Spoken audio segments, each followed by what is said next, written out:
राधे भक्तों, भगवत गीता के दूसरे अध्याय से गीता का सार आपके सामने प्रस्तुत करने जा रही हूँ, तो आप इसे ध्यानपूर्वक सुने। श्री भगवान नोज श्लोक 2 में बताया गया है भक्तों, श्री भगवान उपाच्य कुतः त्वचा कस्मलम इदम विस्मे समुपस्थितम अनार्य जुष्टम अस्वार्यम अकृति करम अर्जुन। इसका हिंदी में अनुवाद है भक्तों, श्री भगवान ने कहा, हे अर्जुन, तुम्हारे मन में यह कलमश आया कैसे? यह उस मनुष्य के लिए तनिक भी अनुकूल नहीं है जो जीवन के मूल्य को जानता हो।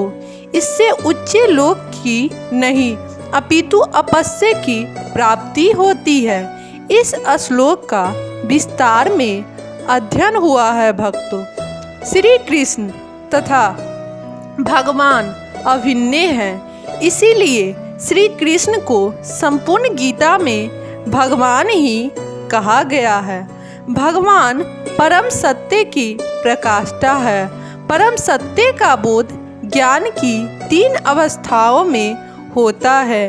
ब्रह्मा या निर्विशेष सर्वव्यापी चेतना परमात्मा या भगवान का अंतर्यामी रूप जो समस्त जीवों के हृदय में है, तथा भगवान या श्री भगवान कृष्ण श्री भागवत के में परम सत्य की यह धारणा इस प्रकार बताई गई है।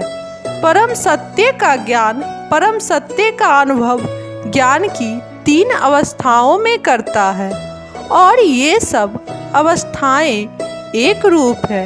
ये ब्रह्मा परमात्मा तथा भगवान के रूप में व्यक्त की जाती है। इन 3 दिव्य पक्षों को सूर्य के दृष्टांत द्वारा समझाया जा सकता है, क्योंकि उनके भी 3 भिन्न भिन्न पक्ष होते हैं, यथा धूप प्रकाश, सूर्य की सतह तथा सूर्य लोक स्वयं। जो सूर्य के प्रकाश का अध्ययन करता है वह नौसखिया है। जो सूर्य की सतह को समझता है वह कुछ आगे बढ़ा हुआ है, और जो सूर्य लोक में प्रवेश करता है वह उच्चतम ज्ञानी है। जो नौसखिया सूर्य प्रकाश उसकी विश्व व्याप्ति तथा उसकी निर्विशेष प्रकृति के अखंड तेज के ज्ञान से ही तुष्ट हो जाता है, वह उस व्यक्ति के समान है जो परम सत्य के ब्रह्म रूप को ही समझ सकता है। जो व्यक्ति कुछ अधिकार जानकर है वह सूर्य गोले के विषय में जान सकता है, जिसकी तुलना परम सत्य के परमात्मा स्वरूप से की जाती है। जो व्यक्ति सूर्य लोक के अंतर में प्रवेश कर सकता है उसकी तुलना उससे की जाती है जो परम सत्य के साक्षात रूप की अनुभूति प्राप्त करता है। अतः जिन भक्तों ने परम सत्य के भगवान स्वरूप का साक्षात्कार किया है वे सर्वोच्च आध्यात्मिकवादी। यद्यपि परम सत्य के अध्यात्म में रत सारे विद्यार्थी एक ही विषय के अध्ययन में लगे हुए हैं।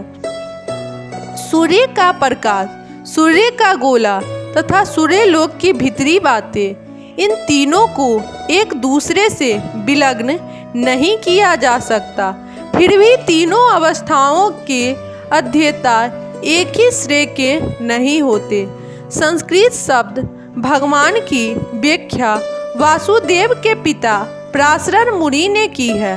समस्त धन शक्ति यश सौंदर्य ज्ञान तथा त्याग से युक्त परम पुरुष भगवान कहलाते हैं। ऐसे अनेक व्यक्ति हैं जो अत्यंत धनी है, अत्यंत शक्तिमान है और अत्यंत सुंदर है और अत्यंत विख्यात है, विद्वान तथा विरक्त भी है, किंतु कोई साधिकार यह नहीं कह सकता कि उसके पास सारा धन शक्ति आदि है। एकमात्र कृष्ण ही ऐसा दावा कर सकते हैं क्योंकि वे भगवान हैं। ब्रह्मा, शिव या नारायण सहित कोई भी जीव कृष्ण के समान पूर्ण ऐश्वर्य नहीं है।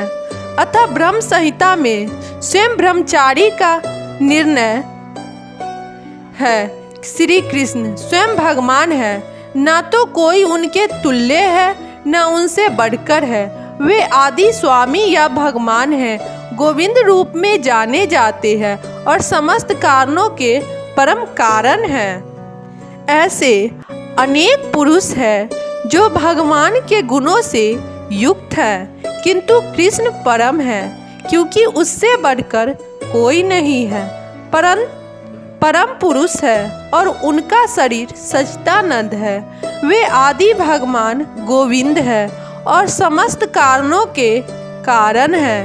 भागवत में भी भगवान के नाना अवतारों की सूची है, किंतु कृष्ण को आदि भगवान बताया गया है, जिनसे अनेकानेक अवतार तथा ईश्वर का विस्तार करते हैं। यहाँ पर वर्णित सारे अवतारों की सूचियाँ या तो भगवान की अंश कावत अथवा पूर्ण कलाओं की है, किंतु कृष्ण तो स्वयं भगवान है। अतः कृष्ण आदि भगवान परम सत्य परमात्मा तथा निर्विशेष ब्रह्मा दोनों के उद्गम है। भगवान की उपस्थिति में अर्जुन द्वारा स्वजनों के लिए शोक करना सर्वथा अशोभनीय है। अतः कृष्ण ने कुल शब्द से अपना आश्चर्य व्यक्त किया है। आर्य जैसी सभ्य जाति के किसी व्यक्ति से ऐसी मलिनता की उम्मीद नहीं की जाती। आर्य शब्द उन व्यक्तियों पर लागू होता है जो जीवन के मूल्य को जानते हैं और जिनकी सभ्यता आत्म साक्षात्कार पर निर्भर करती है। देहांत बुद्धि से प्रेरित मनुष्य को यह ज्ञान नहीं रहता कि जीवन का उद्देश्य परम सत्य विष्णु या भगवान का साक्षात्कार है। वे तो भौतिक जगत के ब्रह्मा स्वरूप से मोहित हो जाते हैं। अतः वे यह नहीं समझ पाते कि मुक्ति क्या है। जिन पुरुषों को भौतिक बंधन से मुक्त का कोई ज्ञान नहीं होता, वे अनिवार्य अनार्य कहलाते हैं। यद्यपि अर्जुन क्षत्रिय था, किंतु युद्ध से विचलित होकर वह अपने कर्तव्य से गुमराह हो रहा था। उसकी यह कायरता अनायों के लिए ही शोभा देने वाली हो सकती है। कर्तव्य पथ से इस प्रकार का विचलन न तो आध्यात्मिक जीवन में प्रगति करने में सहायक बनता है, न ही इससे इस संसार में ख्याति प्राप्त की जा सकती है। भगवान कृष्ण ने अर्जुन द्वारा अपने स्वजनों पर इस प्रकार की करुणा का अनुमोदन किया है।